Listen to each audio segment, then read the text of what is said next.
At the United Nations General Assembly, Poland delivered Moscow a blunt warning, quote, "We will do whatever it takes to protect our citizens." Earlier this month, Russian aircraft violated Poland's airspace, of course it's a NATO member, as well as that of Romania and Estonia, all within the space of 10 days. As many as 21 Russian drones entered Polish airspace 2 weeks ago. Romania scrambled its fighter jets just a few days later after a Russian drone breached its airspace during an attack on neighboring Ukraine. And last Friday, Estonia saw 3 Russian fighter jets violate its airspace for some 12 minutes. A short time ago, Polish Deputy Prime Minister and Foreign Minister Radoslaw Sikorski told me that Russia was waging a hybrid war on multiple fronts. The temperature, I think we can reliably say, over Europe right now is quite hot, given concern, your concern and the concern of other NATO allies about Russian air incursions. You have said, others have said, that if Russia violates airspace again, you might very well shoot down their jets. Would Poland shoot down Russian jets if they violate Polish airspace once more? Well, first of all, note that it's all one way. You haven't heard about Polish or other NATO aircraft or drones violating Russia's airspace. So it's clearly Russia conducting its hybrid war, which contains other forms of assault, arsons, flammable parcels, assassinations, DDoS attacks, and so on. And we think that they sent 21 drones into Poland deliberately, and we have proof for that. And that, of course, is a breach of our sovereignty. Of course, we appreciate allies, but in the end, we will do whatever it takes to protect our citizens and their property. And there are procedures for that. You know, our air forces are in touch. But if pilots don't obey the commands of ground control, if they are intercepted and they don't obey commands, well, I'm afraid we will do what it takes to protect our citizens. Okay, and that includes shooting at both unmanned and perhaps manned aircraft? Well, we know what would happen if Cuban MiGs would fly over Florida, don't we? Understood. Do you feel that Russia understands this message from Europe right now? Because Russia, as you know, has a history of testing the limits and pushing when it doesn't meet resistance. Do you think NATO right now is showing sufficient resistance? Well, it just learned that it has reached the limit. President Trump said yesterday when he was asked if a NATO nation were to fire on a Russian aircraft, would he support it? And he said, yes. Do you believe that Poland has the American president's full support in this? We were very satisfied with the response of our allies. We invoked Article 4 at Brussels. Article 5, as you know, has only been invoked once in defense of the United States after events in this city. And several allies have rallied round with deeds and actual assets, anti-aircraft assets and fighter jets.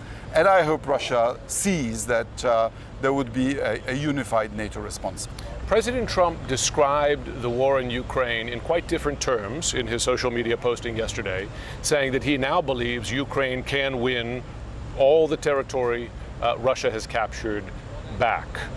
Significant change in your view?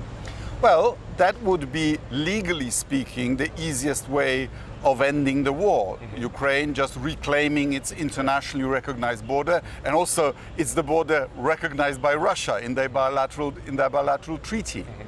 And President Trump is famous for backing the winner. And I hope he sees from his intelligence briefings that Ukraine, having won the war at sea, is actually now being very effective at hitting at Russian oil refineries. Ukraine has developed its own long-range drones, its own ballistic missiles, and the Russian capacity to wage this war is declining. There was a phrase, though, in his posting that stood out, and he said that Ukraine can win with the help of the European Union. He did not say with the help of the European Union and the United States. Was that significant to you? Do you think he was signaling this is Europe's war? I think President Trump is not giving himself justice for what he's doing. United States is still providing intelligence information, Starlink's 25,000 terminals paid for by Poland, and effectors for Patriot missiles that defend Ukrainian cities and ATACMS and others. But it's true that Europe, which is often accused in this country of being a freeloader, actually has delivered most of the financial assistance to Ukraine, and actually now delivers most of the military assistance as well, including in purchases from the United States. Yes. And we need to provide Ukraine for the medium term. Ukraine is planning for 2 to 3 years. And if Putin concludes that he cannot win this war, it's then that he will make peace. Do you believe that President Putin's view of the war might be changing? If President Trump's assessment has changed, based on whatever he's hearing from, including the Ukrainian President Volodymyr Zelensky, do you have any indication that Putin no longer believes he's winning? Because that's what I've been hearing from European leaders for some time. Well, Vladimir Putin invaded on hyper-optimistic assumptions. Remember that there would be a coup in Kiev, that these are just misguided Russians who will welcome his invasion, that it will be a 3-day special military operation. Actually, he's been trying to conquer Donbas for 10 years now. Not exactly the definition of victory. So after 20 years in autocratic power, you only have yes men around you, and of course they tell you what you want to hear. So he might actually not have the precise picture of what's going on. But I think the difficulties in his economy are real, and he's having to notice that. As you know, the U.S. is conducting a review of its force deployments around the world, including in Europe. Are you concerned that the U.S. will reduce its military presence in Europe? Well, the U.S. has a very good deal in Poland. You have a status of forces agreement by which we contribute $15,000 per annum to every U.S. soldier in Poland. So it's actually cheaper for you to keep them in Poland than to exercise them in Poland. And our president was in the White House 2 weeks ago, and President Trump told him they're staying, and if you want more, we might consider that. And I've also already spoken about this to the Department of War, and they're confirming it. That's for Poland. How about for NATO? Well, troops should be where the threat is, and the threat is on the eastern flank. When you look at the Baltic states, do you believe that they are getting the defense and support they need to head off the Russian threat? Because as you know, when you speak to Baltic leaders, they feel that they are particularly vulnerable to Russian military action. And they are. Remember, Russia deported 10% of their population into the Gulag in the 1940s, invaded them many times in the past. So they have every reason to fear a much more powerful neighbor.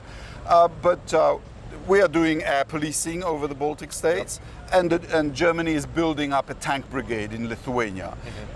So I think Russia would be very foolish to attack NATO. As you know, President Trump repeated during the UNGA that he wants to see Europe stop buying all Russian oil before he imposes additional sanctions on Russia. I spoke to the Hungarian foreign minister earlier. Good. And I asked him this question, and he said, we can't. He said, we're dependent on Russian oil. Well, that's just not true. The oil can be brought by pipeline via Croatia from the Adriatic Sea. And Hungary had better do it because actually the Ukrainian army is bombing the Russian pipeline, including the pumping stations. And the commander of the unit, which is doing it rather successfully, is actually an ethnic Hungarian, an officer in the Ukrainian army. So do you believe this can change? Because to date, that reality hasn't changed. And as you know, Hungary has actually increased its imports of Russian oil in recent years. Despite urgent pleas from the rest of the EU. But the Prime Minister of Hungary is a declared member of the MAGA movement. So we are hoping President Trump brings this matter to his attention effectively. But before we go, one of the messages from Trump's address to the UNGA seemed to be demanding that Europe and the world follow his domestic policies, one of which is stopping immigration, the other of which is abandoning any green technologies or any environmental effort. Well, in this sense, Europe is different from the United States. You know, you're a huge country. In some European countries, we already have economies running on renewables only. For example, Norway on hydro and Denmark on wind power. We just don't have the space to do this kind of large-scale oil and gas pumping that you can do in the United States. On migration, we've, for example, Poland has built a big and beautiful fence, 440 kilometers, on our border with Belarus, where they were pushing migrants across our border. It's 98% effective. And we believe that for the freedom of movement inside Europe to be functional, the perimeter has to be protected.